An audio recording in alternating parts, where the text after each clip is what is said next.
بسم اللہ الرحمن الرحیم اذا استقبلت نفس الکریم مصابها بخبث ثنت فاستدبرته بطیب. استقبل یستقبل، استقبالا مشہور معنی ہے استقبال کرنا، سامنا کرنا، صحیح معنی ہے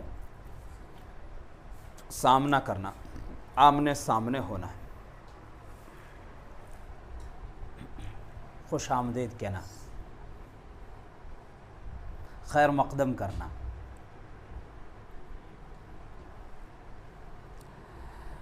نص الکریم یہ استقبلت کا فاعل ہے اور مصابہہ یہ استقبلت کا مفعول بھی ہے، اور بخبث یہ استقبلت کے متعلق ہے، اور بخبث تک یہ پورا جملہ شرط ہے.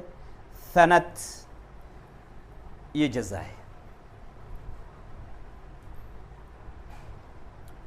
مصابن مصیبتن کو کہتے ہیں، یعنی مصیبتن کو مصیبن نہیں کہتے، مصیبت کو مصیبن نہیں کہتے، مصیبتن کہتے ہیں اور مصابن کہتے ہیں.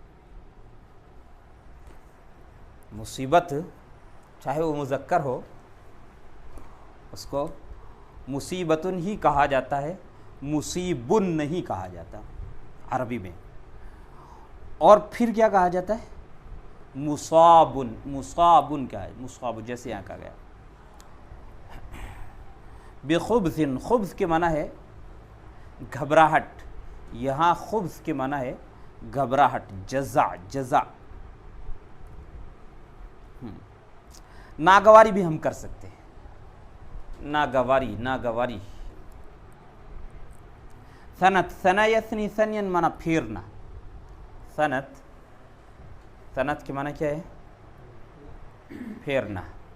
ثنا یثنی ثنین اس کے معنی کیا ہے؟ پھیرنا. پیچھے آیا تھا یہ لفظ؟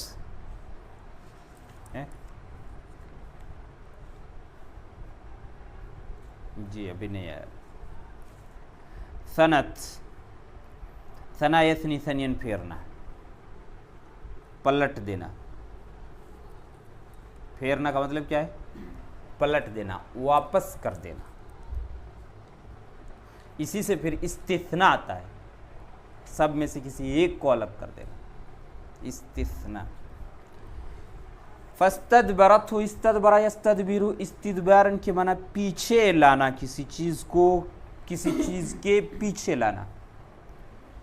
بطیب، طیب یہ خوشگواری ہے، خوشگواری کے معنی میں. طیب کا معنی کیا ہے؟ عمدگی، خوشگواری. خبث کا مقابل آیا ہے یہاں پہ طیب. خبثن طیبن، یوں خبثن گندگی کو کہتے ہیں اور طیبن خوشبو کو کہتے ہیں. ترجمہ: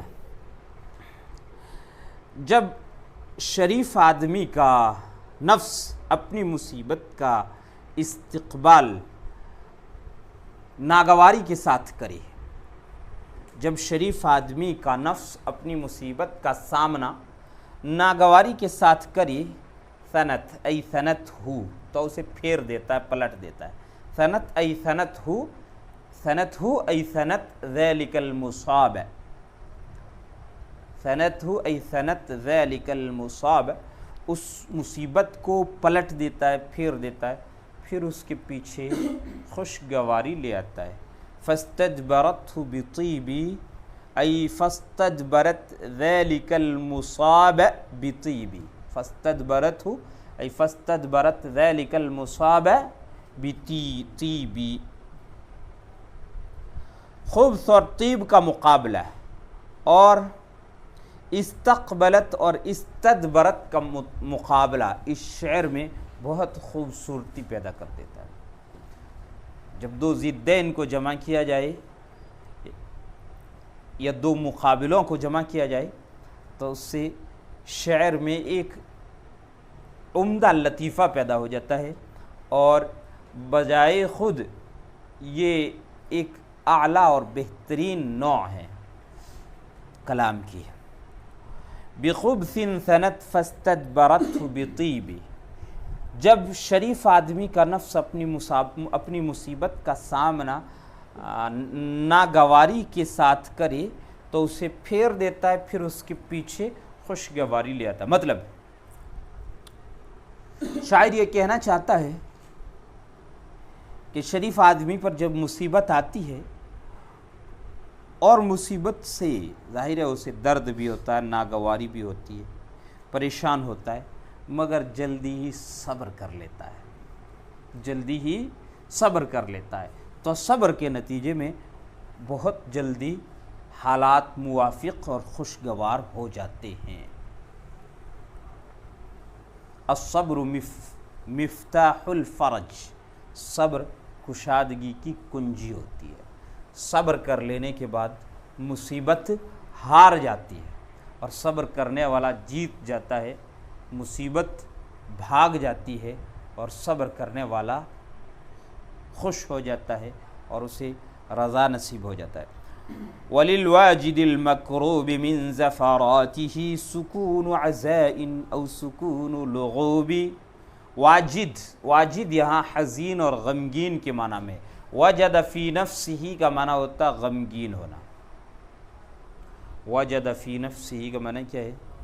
غمگین ہونا، غمگین ہونا۔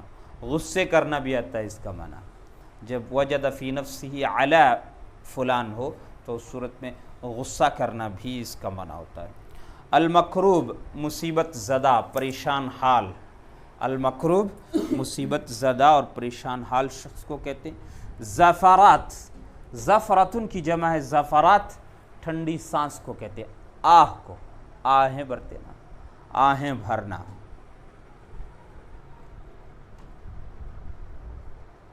آہ۔ سکون عزا، عزا پیچھے آ چکا، صبر کو کہتے ہیں عزا۔ لغوب کا معنی تھکان، لغوب کا معنی کیا ہے؟ لغوب کا معنی کیا ہے؟ تھکان، تھکان۔ یا نیچے لکھ کر تھک جانا ہے، تھکا دینا، تھکنا۔ ہاں۔ غمگین مصیبت زدہ، ترجمہ، اور غمگین مصیبت زدہ شخص کے لیے اپنی آہوں کی وجہ سے، غمگین مصیبت زدہ شخص کے لیے اپنی آہوں کی وجہ سے یا تو صبر کا سکون ہے یا عجز کا سکون ہے۔ عجز کا بھی ترجمہ، تھکان کو عجز بھی کہتے ہیں، یا عجز کا سکون ہے۔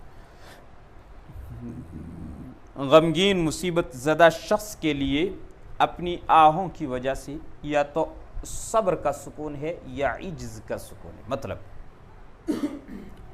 ایک شخص مصیبت میں مبتلا ہوتا ہے تو اس کو سکون ملتا ہی ملتا ہے۔ شاعر یہ کہتا ہے کہ جو بھی مصیبت میں مبتلا ہوگا اس کو سکون نصیب ضرور ہوگا، کیونکہ مصیبت یا درد یا غم کی کیفیت یہ ایک عارضی کیفیت ہے، دائمی کیفیت نہیں ہوتی، یہ ایک عارضی کیفیت ہے، اس کو ختم ہونا ہی ہونا ہے، یہ ختم ہو کر رہے گی، اور اس کو صبر و قرار مل کے رہے گا، اس کو سکون مل کے رہے گا۔ اب سکون ملے گا کیسے؟ دو طرح سے ملتا ہے، یا تو صبر کر لیتا ہے تو صبر کے نتیجے میں اس کو جلدی سکون مل جاتا ہے، او سکون لغوبی، یا تھکان کا، یعنی رو دھو کر کے بھی بندہ کب تک روتا دھوتا رہے گا، رونے دھونے والا بھی کب تک روتا دھوتا رہے گا۔ یعقوب علیہ السلام کہتے 40 سال تک روتے رہے تھے۔ تو شاید سب سے زیادہ لمبا رونا دھونا یہ جزا فضا وہی ہوئی ہوگی، ہے نا۔ رونے دھونے والا شخص بھی تھک جاتا ہے، مہینہ بھر روئے گا، 2 مہینہ روئے گا، سال روئے گا، 2 سال روئے گا، آخر تو تھک جائے گا اور تھک کر کے مصیبت کو بھول جائے گا۔ اور مصیبت کو جب کوئی بندہ بھول جاتا ہے تو پھر وہ مصیبت رہتی نہیں۔ یا تو جلدی ہی صبر کر لے تو صبر کے نتیجے میں اس کو سکون مل جائے گا، یا پھر جتنی جزا فضا کرنی ہے اس کو، جتنا رونا دھونا کرنا ہے، کرتے کرتے آخر تھک ہار کے صبر کرنا پڑے گا۔ بہرحال کیا متنبی یہ کہتا ہے کہ غمگین مصیبت زدہ شخص کو سکون ضرور مل کے رہے گا، یا تو سکون عزا ملے گا یعنی صبر کا سکون ملے گا، یا سکون لغوب یعنی عجز اور تھکان کا سکون ملے گا، یعنی مصیبت سے عاجز آ کر تھک جائے گا اور پھر مصیبت کو بھول بیٹھے گا۔ جی بس۔